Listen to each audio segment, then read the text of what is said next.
Welcome to Let's Talk Ball. I'm Thad Brown along with Carl Jones. Every single week we pour over the all-22 film, find all the little nooks and crannies of a game, and then bring them to you in a hopefully educational format. This week with 86 points and a gazillion yards, there were many nooks and crannies. Carl, you had a good piece of genius that I've been thinking about for weeks, and to me, I thought about it through almost the entirety of watching this game over again.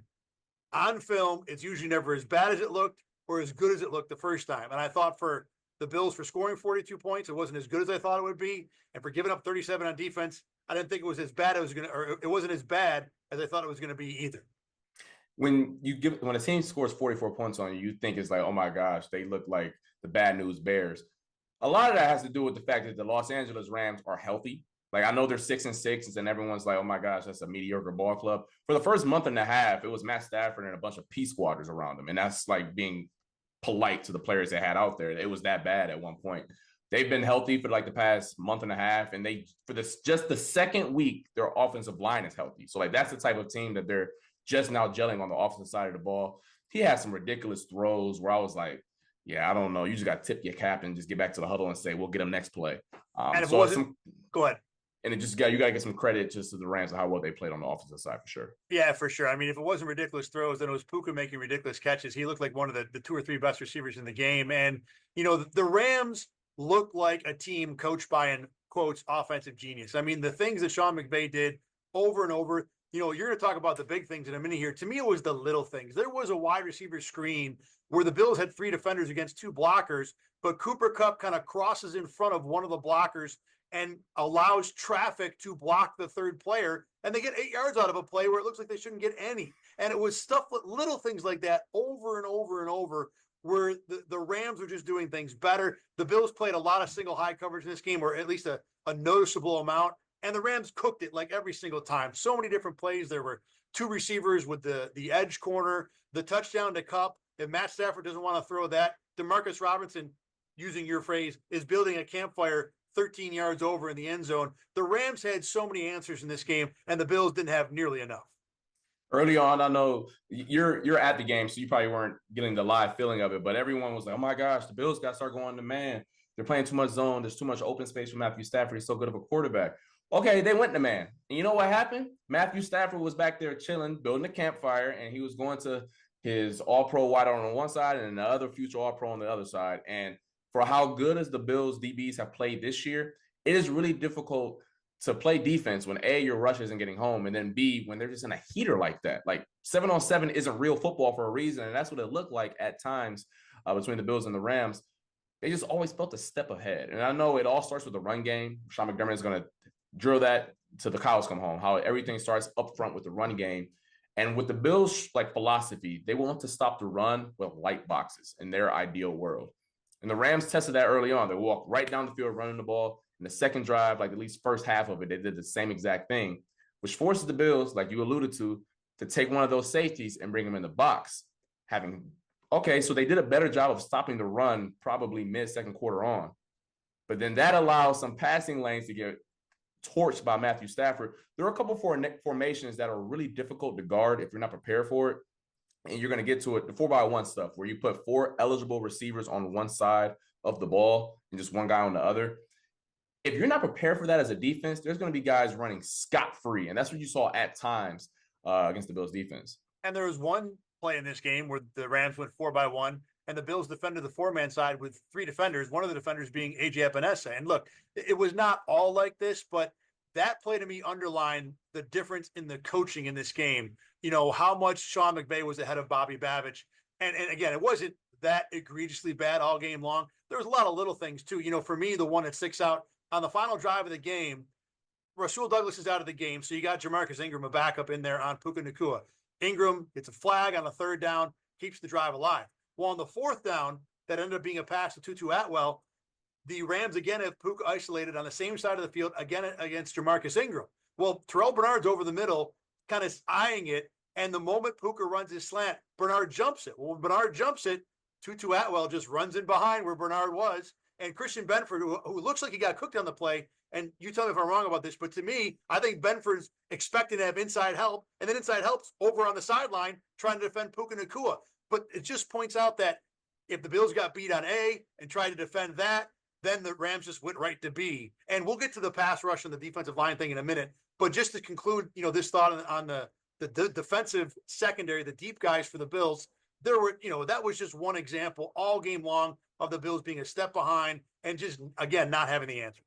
That play that you're alluding to where, like you said, I think it was 4th and 6, 4th and 5. Yeah. And Tutu Atwell catches the dig overneath.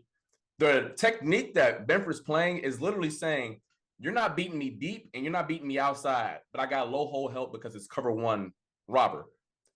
Wasn't no robber right there because Puka, that's where I kind of like have my qualms with how the Bills kind of don't have Benford travel. I think he's good enough to do it. Don't know if you do it with Douglas in the game because you feel like he's good enough to not force that. But with him out of the game, I do feel like that's a situation where you probably should have 47 travel with the best guy. But regardless, that's kind of waste him on Tutu Atwell at that point in the game. But regardless, the Bills secondary wasn't awful. I know 320 yards, which they gave up, isn't great. But Stafford made some damn throws. And McVay also showed you why he's one of the best coaches in the game. Just real quick on that discussion, how easy would it be with Douglas coming out of the game, I think a drive and a half before that, so it wasn't on that drive, to say to your defense, okay, we're going to go Benford traveling? Because, again, the problem with having him travel, do you have him travel with Kupp or Puka? I will say that Benford on 2-2 in that spot is an absolute waste, but how easy is it to change up the defense? And for the Bills, that's a pretty fundamental change to have any corner in this, team this year travel with a receiver. Because the Bills play so much zone, that's why they don't have them travel, because they do it. They want to prioritize disguise over, I guess, execution at times, and they do a phenomenal job. They do an excellent job executing. But they will much rather fool you pre-snap as opposed to just have their guys just win their assignment. But I feel like in that situation where the gig is up, okay, we all know that it's 4th and medium. We're bringing some pressure. It's time to win. I want my guy on the other team's guy, and what makes it a little difficult is that Puka goes inside and out. Same thing with Cooper Kupp, so you don't know where they're lining up. But Christian Benford was in the inside guarding 2-2 anyways because there was a back on the outside of him. So, like, that's just one of my qualms I've always had about the Bills. But Sean McDermott is a phenomenal defensive coordinator, as well as Bobby Babich that we've seen so far this year. But that's just one thing that they don't do that I wish in that scenario they did. All right, let's move it to the discussion about the defensive line. And look, the run game I can sum up this way. We found out that the defensive backs are really good tacklers because they were doing that all game long. And we beat this to the ground where the Bills are in the run D. They don't get enough from the tackles, no matter who it is, Ed Oliver, Daquan Jones, any number of the cachet of backups they've rolled out there this year. And it's trickled down to the linebackers because they don't have any space to make any plays. Not that those guys are big enough to really defeat line blocks anyway. With the pass rush, though, I thought it was a little better than it felt in the game. I know the numbers were not good. There was push. I thought Bobby Babich did a little more in sending blitzes. The blitzes didn't get home, and we can have a discussion about the linebackers, where they're at maybe a little bit later. But defensive line-wise, this was just not good enough, and it hasn't been good enough all year long. It wasn't good enough, and I know that when you watch it live, I tweeted a stat, like at one point in the third quarter, Stafford only got hit one time, which is just unacceptable. Some of that has to do with the fact that Stafford's a vet. He knows how to maneuver a pocket. Having said that, and this is a discussion that we've had since 2020 when the Bills became a team that could win a Super Bowl, when you get to the postseason, there are a bunch of Matt Staffords that you're going to play in terms of quarterback quality. So getting pressure and forcing him off his spot isn't enough. Sometimes you got to hit him or even bring him down to the ground. And it felt eerily similar from every single playoff defeat they've had, whether that's Joe Burrow, where, they got him off the spot a few times, but it's Joe Burrow. He knows how to live in muddy pockets. He's had a bad offensive line since LSU, since his rookie year, right? And Patrick Mahomes knows how to get out of muddy pockets. So it felt like from that perspective, where, they weren't as awful as I assumed on Sunday when I watched it back yesterday, but it didn't give me a boatload of confidence that it's changed from what we saw in the previous postseasons. To your point, too, we've talked about this defensive line as having an ability to affect the quarterback, that Greg Rousseau is really good at getting push and collapsing the pocket. But to make the sack, to make that drive-ending play, you need to get free, and they don't have guys that do that enough. Von Miller used to be that. He's not that anymore. Ed Oliver's supposed to be that. Hasn't been that all year. Beyond those three guys, though, they don't have anybody else. And what team does? I mean, what team's fourth best pass rusher is that good. So it's not a crazy thing to think, but the problem is that the elite three guys, one of them in Rousseau just isn't that guy. And the other two either don't have it or don't have it, now. And that, creates a problem because there were multiple plays where Stafford, the fourth down play is one. I mean, if Stafford doesn't throw it to Atwell because Benford's over chasing Puka Nacua, he's going to find someone because he's got all day to throw. The one thing I will say about the defensive line, Von Miller had a really good game against the run. Really good. I mean, was impactful, read things, smart. I mean, he saw the fourth or fifth, whatever it was, jet sweep coming and snuffed that in the fourth quarter. This was, I thought, his best game, probably since he's injured the knee a couple years ago, not as a rusher, but as a run defender for sure. And that was the bright spot in a game, where the Bills gave up 37. I got one more question for you, but real quick, any other things that stood out defensively? I will just mention that I thought the interior didn't do a good job in the running game early. And that's something that they've been bad at all year. You really saw it last week against the 49ers before Christian McCaffrey left.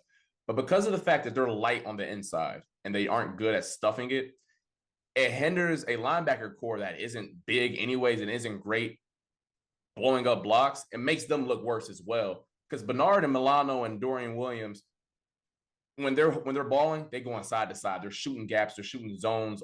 They're shooting gaps off tackle and off tight end and things of that nature. But when it's right at them, they're not those guys who can defeat the blocks. And that's when you need your one tech and your three technique to hold up some double teams so they can get free. Speaking of the linebackers, I thought Terrell Bernard did not have a good game. Some of it was what we talked about with just the Rams being smarter and better coached and better prepared in this game. Matt Milano, again, did not look very good. Look, it's game 2 after missing a year and change. So this isn't crazy to be expected. I do wonder, though, maybe in your opinion, I think if we have one more Milano game like this, I start to get a little more concerned. I'm not there yet. And there were a couple plays, but how much should we wait on Milano before we might have the discussion about, I don't want to take him off the field all the time, but do you put Dorian in for a few plays just because right this second, Dorian might be the better player? They're very lucky that they have a 3-game stretch where they can afford to treat it as, I don't want to say scrimmage because those are still NFL teams on the other side. Barely. But, right. But those are teams where they can get away with some less than play at all of their spots because right now he looks really indecisive. Makes sense. He's been out for over 400 days in terms of NFL game action. And I really see it in the passing game because you noticed this long before I ever got to Buffalo. Matt Milano is really good in pass coverage, one of the best in the game. And he looks just like really timid. And I know the words we used last week, indecisive. There was one play where it was a normal curl flat concept. You've ran it when you were in first grade. One person runs a flat, the other person runs a curl. Quarterback reads it out. And a good player, and from a defender's perspective, you just play the middle of it and force the quarterback to pick one of them. Well, Milano just jumped right to the flat, leaving the curl wide open. I think it ended up being like a 15-yard gain to Tutu Atwell. It was stuff like that where I'm like, okay, he's not there yet in terms of the instincts, which is one of his best qualities, that when he sees something, he just flies and go makes a play.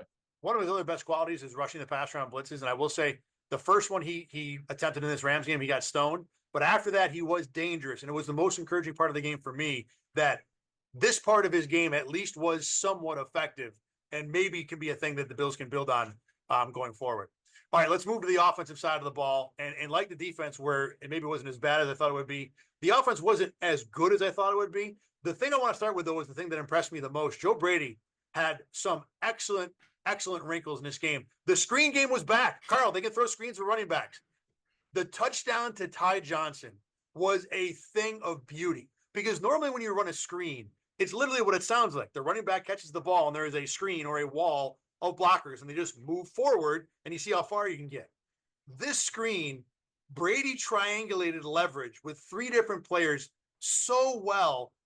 You don't ever see maybe an execution too. You don't see it run this well. The receiver Hollins goes inside to get either the safety or the linebacker. McGovern, the center, Connor McGovern, comes outside to grab the corner. He's got all kinds of room to get there. And then the third offensive lineman, David Edwards, comes down and grabs whoever the deep corner was.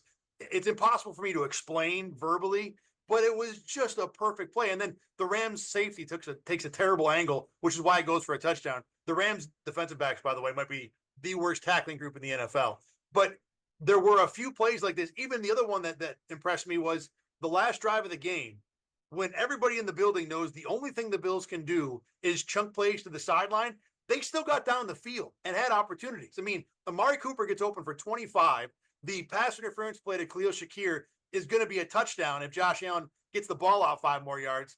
To be able to execute in those 2 spots, I was pretty impressed with what Joe Brady did coming up with stuff specific for this game. Especially against the Rams, you talk about the screen game.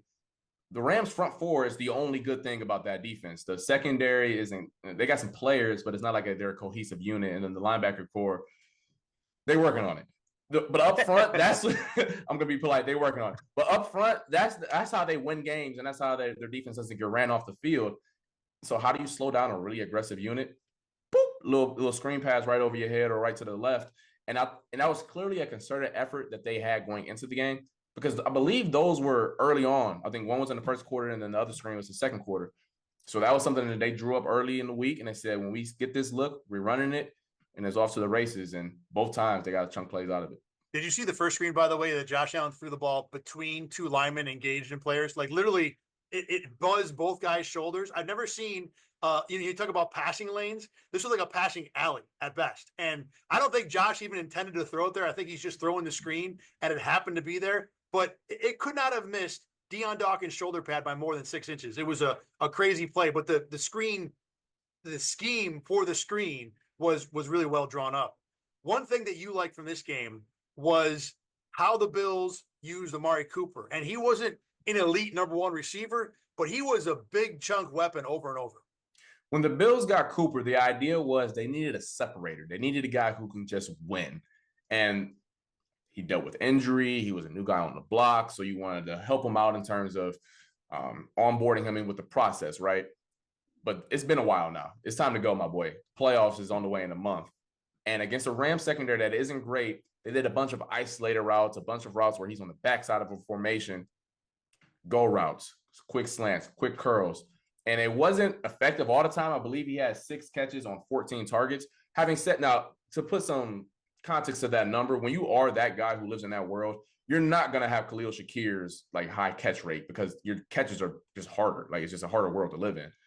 But the idea of Amari Cooper and his route tree on Sunday is definitely what we envisioned when the Bills got him back in October. It's still, to me, I thought there'd be more usage. I thought there'd be more, relying on him, maybe not to Stephon Diggs 2021 levels, but what Cooper is doing is almost primarily just that. There's not a lot of other intermediate stuff, crossing. And I guess they have a bevy of slot guys that can run all the screens and short stuff anyway. But I thought there would be more of a number 1 type role, as opposed to you go be the X and we'll let these other guys do their thing. And to the Bills' credit, it is working fine. I mean, this is what, the 9th game in a row or whatever it is, they've scored 30 points. So it ain't a problem, but I was a little surprised with the way he's been used so far. With Josh Allen, there was a ton of really good stuff in this game, but watching it over again, some of the big scrambles and the big chunk plays he got were a little bit on the fortunate side. It was just Josh had to run, and when he ran, receivers were all to one side, and it happened to open up for him, and the guy's an athlete and took advantage of it.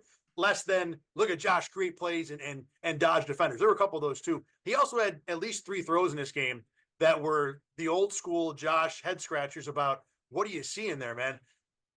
Some of that was because of the game script. We talked about it, and he got behind a little bit, and there was some really good stuff. But I guess overall, I wasn't blown away by an offense that scored 42. You expect, like the Chiefs game where they scored 30.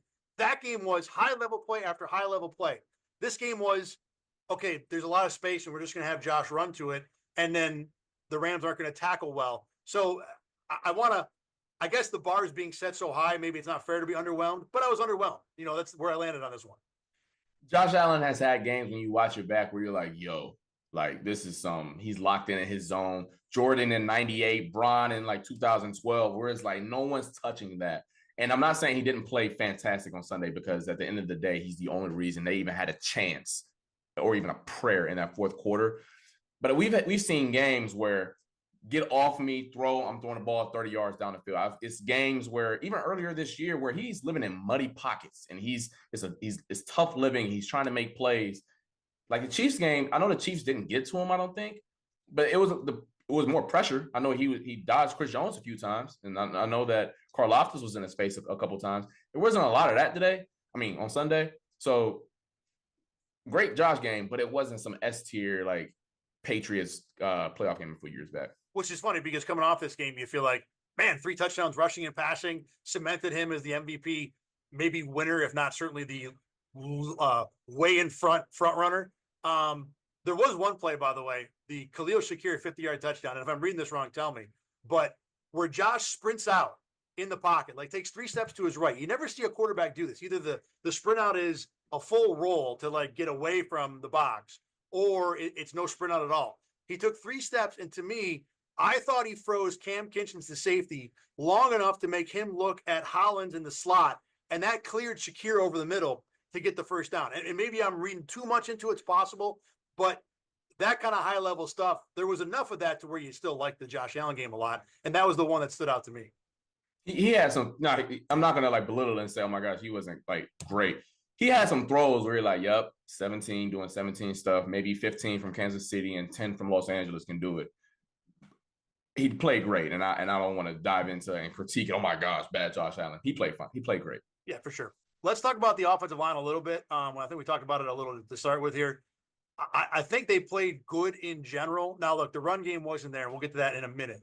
But when it comes to defending the pass, like you said, this Rams front is filled with first and second year players who all seem to have incredible upside. Jared Verse is a guy a lot of people like. The Bills made it a really bad day at the office for Jared Verse. And the offensive line, although they didn't win consistently, they certainly won plenty to allow the Bills to do what they needed to do on offense. It was good and not much better than that because they couldn't displace anyone in the running game. So yeah. We'll get to that in a second, like you alluded to. But in the pass game, Jared Verse is their head honcho. They go as he goes. He's the guy who is the bully. He's not going to win you with some sexy, around the hoop pass rush or anything like that. It is my face mask under your chin strap, and I'm going to bully you right into the quarterback. And Deion Dawkins is like, all right, buddy, I lift weights too. I'm about to anchor down and do my trap technique and put your face to the dirt.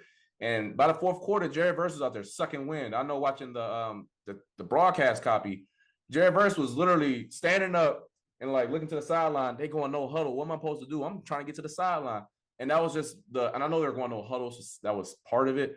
But Deion Dawkins had him locked up. Alcatraz wasn't touching Josh Allen for most of the game in terms of Jared Verse. With the run game, a lot of it's been, for me, what we've talked about the last few weeks, which is there's just not enough creativity.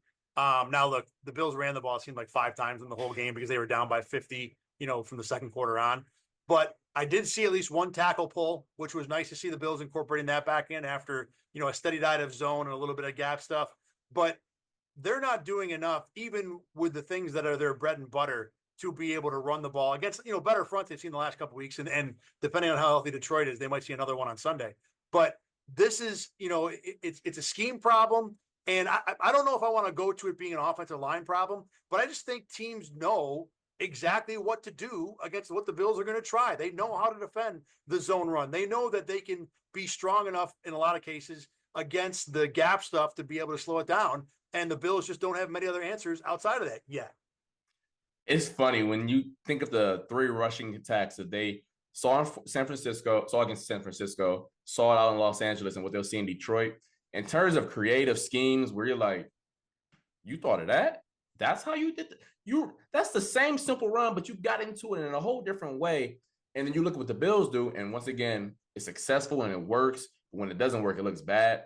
It's so funny, like how you can look at them totally different ways, because Detroit, boy, they can run like some normal like power formation, power run where the guard pulls, but then the tight end comes across, cuts out the end. Jared is phenomenal, and the Bills don't feel like that when you watch them.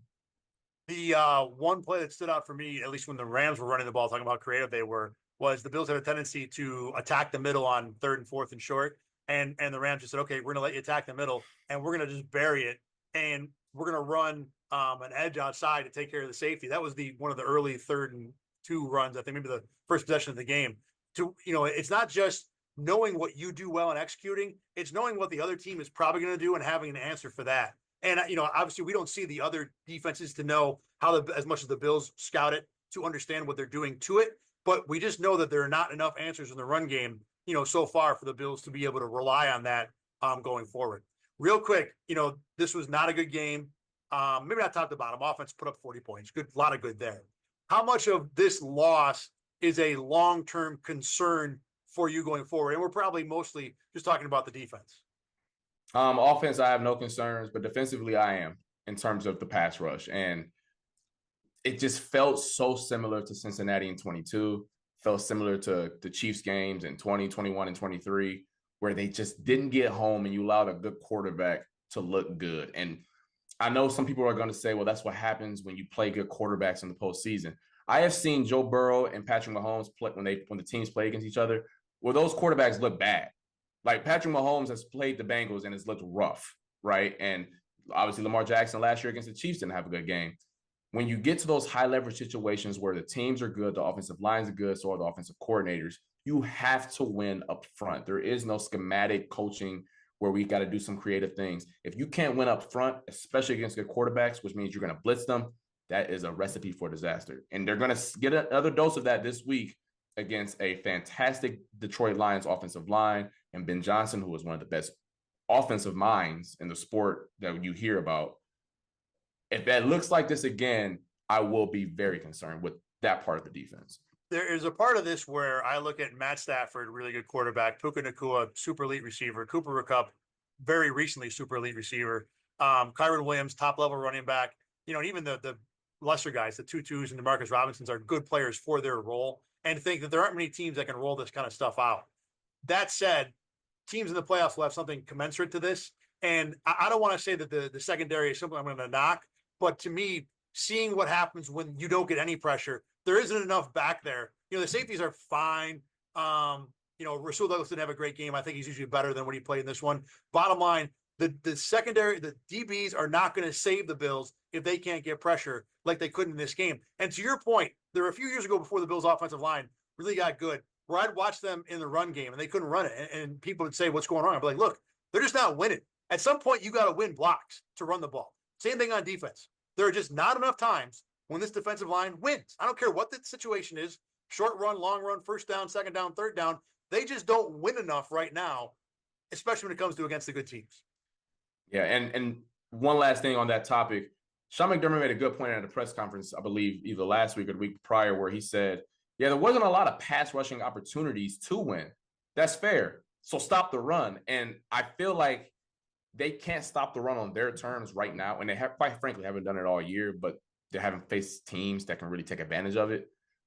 But you gotta, if you can't stop the run on your terms, you better be able to get after the quarterback when you know it, the opportunities are there. And there were enough third and long situations where they should have taken advantage.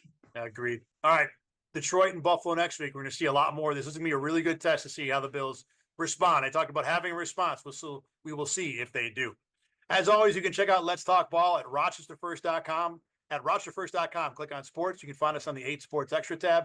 It's on WIVB.com as well. You can find us on YouTube and wherever you get your podcast. Next week, Bills and Lions, like we said, should be a fun conversation. For Carl Jones, I'm Thad Brown. Thanks for watching and listening. Let's Talk Ball. We'll see you next week.